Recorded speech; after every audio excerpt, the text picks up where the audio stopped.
Let's have a look at the setting page. Here is where we decide how we want to collect the information with this form. Is this form a quiz? Do I need to collect email addresses? Do I want respondent to be able to edit their answers? These are all questions that are better to answer before starting to populate the form with questions. It is important to plan the form ahead, having in mind what needs to be done with the information collected. This will avoid having to change the form while it's open and potentially creating problem with the data collected.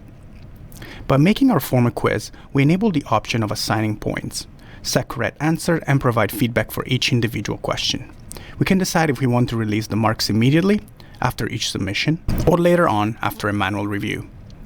We can also enable locked mode to prevent user from opening other tabs while the quiz is open.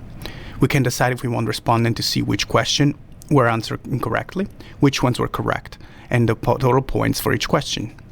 We can establish a default point value if we want, or we can manually edit the point for each question in the creation phase in the question section.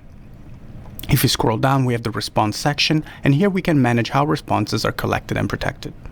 We can decide if we need to collect email addresses, if we want to send a copy of the responses for each submission. We can allow respondents to edit their answers, and we can restrict the form to OCDSB only users.